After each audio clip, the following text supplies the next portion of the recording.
दुबे जी, आपने नामांकन किया है, क्या कुछ मुद्दे हैं जिसको लेकर आप जाएंगे जनता के बीच? देखिए, मुद्दे बहुत हैं और आज वो मुद्दों का शुरुआत है। आज हमने शुभारंभ किया है।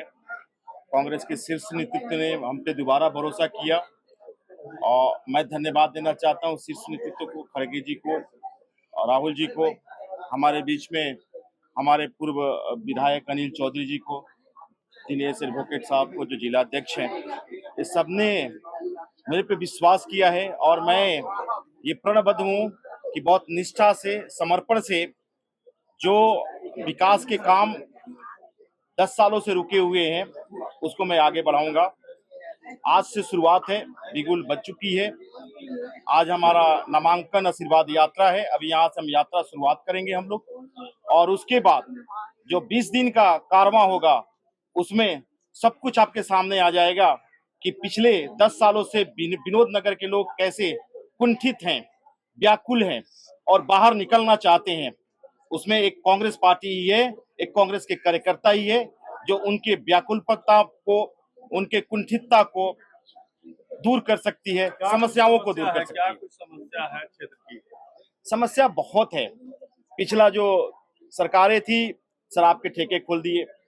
हमने 15 दिन वहां धरने दिए हमारे भाई साहब अनिल चौधरी जी के नेतृत्व में, फिर भी नहीं बंद हुआ। पीआईएल फाइल करके बंद कराए। अभी भी एक शराब के ठेके चल रहे हैं।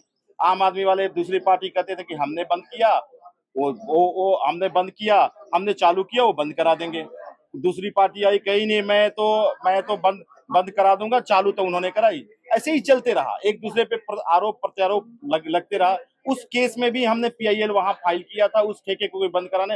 वो ठेका आज भी ऐसे पब्लिक प्लेस, विनोद नगर एक ऐसा क्षेत्र है, एक सघन क्षेत्र है, वो 1 किलोमीटर के अंदर में, आधा किलोमीटर के अंदर में पूरे विनोद नगर आ जाता है। वैसे जगह पे एक ठेका का होना ये बहुत बड़े दुर्भाग्यपूर्ण है हमारे विनोद नगर के वासियों का, और मैं प्रणबद्ध हूं कि ये चुनाव के बाद उस ठेके को बंद कराएंगे। बाई इलेक्शन में 12 वार्ड पे चुनाव है। कांग्रेस पार्टी पूरी तैयारी के साथ इस नगर निगम चुनाव में उतरी है और जन समर्थन कांग्रेस के साथ दिख रहा है।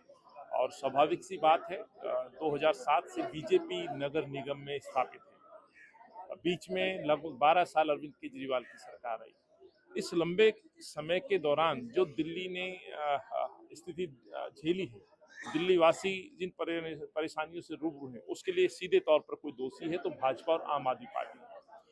भाजपा न केवल वोट चोरी करती है बल्कि सत्ता चोरी भी करती है। तो कुछ लोग सत्ता में काबिज रहने के लिए बड़े बड़े दावे और वादे करते हैं, लेकिन आज जो दिल्ली की आबो हवा खराब है, आजकल हम देख रहे हैं प्रदर्शन, आम जनता सड़कों पर उतर गई है। अब ये पॉलिटिकल पार्टियों का ही दायित्व नहीं रहा है, अब आम जनमानस भी, कल जिस तरह से धरने प्रदर्शन हुए, दिल्ली की जनता ये सवाल पूछ रही है कि हमें स्वच्छ हवा कब मिलेगी। दिल्ली की जनता ये मांग कर रही है कि दिल्ली का जो इंफ्रास्ट्रक्चर अरविंद केजरीवाल जो माहौल खराब करके गए वो कब सुधरेगा। दिल्ली की जनता ये पूछ रही है रेखा गुप्ता से कि लगभग 1 साल होने जा रहे हैं कि आखिर आपने दिल्ली को दिया क्या। दिल्ली की जनता और खासतौर से विनोद नगर की जनता ये जानना चाहती है कि दिल्ली के अंदर जब आप चुनाव लड़ने आए तो आपने बड़ी बड़ी बातें की, सुरक्षा की गारंटी दी गई, लेकिन उसके बदले आप अपराधियों का साथ देते हैं। आज आप नशाखोरी का साथ देते हैं। जिस तरह से विनय जी ने बताया, एक उदाहरण है, एग्जाम्पल है, हम नशे के खिलाफ उतरे, हमने लड़ाई लड़ी, हमने दिल्ली के कई ऐसे ठेके बंद कराए, लेकिन उसके बावजूद अब दोबारा एक नई शराब नीति लेकर के भाजपा आ रही है। आप केवल शराब नहीं, एक देखेंगे और बहुत सारे नशे दिल्ली में खुलेआम पकड़े जा रहे हैं और खुलेआम नशा बढ़ रहा है। दिल्ली की जो सड़कों का हाल है, गंदगी का जो अंबार जगह जगह लगा, उसके लिए दोषी कौन है? चूंकि ये चुनाव सीधे तौर पर नगर निगम का है और यहाँ इस वार्ड से वो निगम पार्षद होकर के एमएलए बने हैं, लेकिन बदला तो कुछ नहीं। आज विनोद नगर की गलियां हो, तंग गलियां, उनमें ना सफाई के लिए वो कर्मचारी आता है, उनपे तो डबल जिम्मेवारी थी 1 साल। तो ये जवाब भाजपा के नेताओं को देना पड़ेगा।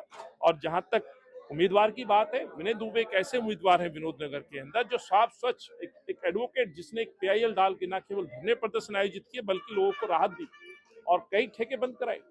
ये ऑन रिकॉर्ड है।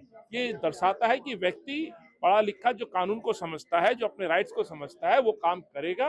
और दूसरा मैं कहना चाहता हूं कि यहाँ पर जो जनता से जुड़े हुए सीधे तौर पर जो मुद्दे हैं एमसीडी के, चाहे पार्कों की सफाई का मसला हो, सड़कों के निर्माण का मसला हो, उनकी पेंशन का अधिकार हो, या एक नेता का सक्रिय होना हो, ये काम कांग्रेस पार्टी करती है और आज फिर लोग कांग्रेस को वापस महसूस करें कि कांग्रेस वापस आए। दिल्ली में 12 सीटों पर उपचुनाव है। भारतीय जनता पार्टी ने 9 महीने में दिल्ली का जो बेड़ा गर्क किया है, इन्होंने चुनाव टालने की खूब कोशिश करी। इन्हें लगा अब सर्वे ठीक आ जाएगा। बेचारों को सर्वे ठीक ही नहीं आया, अब लास्ट में चुनाव कराने पड़े और दिल्ली का 9 महीने में बेड़ा गर्क कर दिया है। पॉल्यूशन को आप देख रहे हैं, दिल्ली में पॉल्यूशन की मात्रा कितनी बढ़ रही है। लोग प्रोटेस्ट करते हैं, उन्हें जेलों में भेजा जाता है। दिल्ली में कूड़े का ढेर लग चुका है। भाजपा ने कूड़े से आज़ादी का कैंपेन चलाया तो कूड़ा इतना आज़ाद हो गया कि सड़कों पे घूमता फिर रहा है। और विशेष तौर पर अगर मैं विनोद नगर वार्ड की बात करूं तो विनोद नगर वार्ड के अंदर तो जितना कुशासन भारतीय जनता पार्टी का है, आम आदमी पार्टी ने वहाँ गीता रावत जी को टिकट दिया है, अरविंद केजरीवाल जी ने, मनीष सिसोदिया जी ने।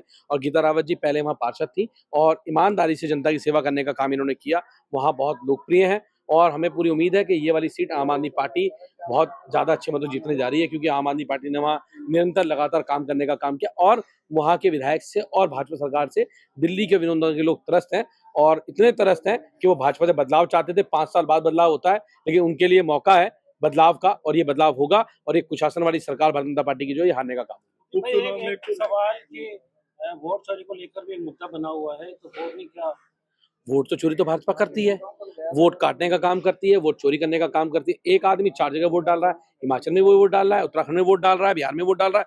भारतीय जनता पार्टी ने ट्रेन भर भर के भेजी है, हरियाणा में ट्रेन बिहार वोट डाले जा रही है। तो भारतीय जनता पार्टी ने पूरी कोशिश करी है, हर चुनाव में ये लोग करते हैं, लेकिन इनकी कोशिशों का जो ये कोशिश करते हैं वोट चोरी की, उसका पर्दाफाश अगर देश में कोई पार्टी करती है तो उसका नाम आम आदमी पार्टी है। हमने इनकी हर चीज का पर्दाफाश किया। नकली यमुना इन लोगों ने बनाई, पूर्वांचल के लोगों का अपमान किया, उसका पर्दाफाश हमने करने का काम किया। इन्होंने नकली डाटा दिया पोल्यूशन का, उसका पर्दाफाश हम लोगों ने करने का काम किया। नकली डिग्री इन लोगों की, उसका पर्दाफाश हमने करने का काम किया। इनकी हर नकली चीज का पर्दाफाश हम करेंगे। वोट चोरी का पर्दाफाश भी आम आदमी पार्टी ने करने का काम किया था विधानसभा के चुनाव में और निरंतर करने का काम करेंगे। उपचुनाव को लेकर नाराजगी भी सामने आ रही है। मटिया महल के जो पूर्व विधायक है उन्होंने पार्टी छोड़ दिया है कि सब हमारे परिवार के लोग हैं और जब टिकटें बढ़ती हैं लड़ाई चलती रहती है। लेकिन आम आदमी पार्टी का एक विजन है कि आम आदमी पार्टी हमेशा अपने कार्यकर्ताओं को टिकट देती है। यहाँ परिवार ये सब चीजें नहीं, जनता जिसको तय करती है आम आदमी पार्टी उसको वोट टिकट देती है और आम आदमी पार्टी ने उसी को टिकट देने का काम किया। सबसे पहले तो मैं वहाँ की स्थानीय जनता से कहना चाहूँगी कि अगर मैंने पिछले 5 साल जब उन्होंने मुझे दिया था वहाँ पे एज ए निगम पार्षद, अगर मैंने काम किया है तो मुझे वोट देना, क्योंकि जनता जानती है कि जितना काम हमारे कार्यकाल में हुआ है इतना काम कभी नहीं हुआ। क्योंकि जो अभी बीच में 2-2.5 साल जो पार्षद थे उन्हें तो विधायक बनने की रेस में थे वो, तो इसलिए उन्होंने जनता की तरफ देखा भी नहीं। और आज वो विधायक हैं तो वो आज और आगे भागने की सोच रहे हैं, तो विधायक एज अ विधायक भी वो कुछ काम नहीं कर रहे हैं क्षेत्र में। तो हमें समस्याओं का समाधान तो करना होगा, बहुत सारी दिक्कतें आएंगी भी, क्योंकि अब मैं पार्षद आम आदमी पार्टी की वो पूछ के, लेकिन हाँ जनता के बीच रहूंगी और पूरी कोशिश करूंगी कि जनता को उनका हक दिला के रखें। जहाँ अगर बात रही सीवर पानी की, उसके लिए भी काम करेंगे। झाड़ू का काम तो है ही साफ सफाई का, लेकिन सीवर के काम भी और पानी के काम भी जनता के करेंगे। जिस तरीके से आप पर आरोप लगे हैं उसको लेकर विपक्षी के आरोपों को क्या कहना है? देखो आरोप लगे थे, हम भी तब तक चुप थे, लेकिन आज मुझे खुद कोर्ट ने ईमानदारी का सर्टिफिकेट दिया है, तो हमारे पास तो कोर्ट का सर्टिफिकेट है जी ईमानदारी का। हमने जनता को बोलना है, हम नहीं कह रहे हैं हम ईमानदार है, हमें कोर्ट ईमानदार कह रहा है। और तब कह रहा है जब सरकार आपकी है, पुलिस आपकी है और कोर्ट आपका है।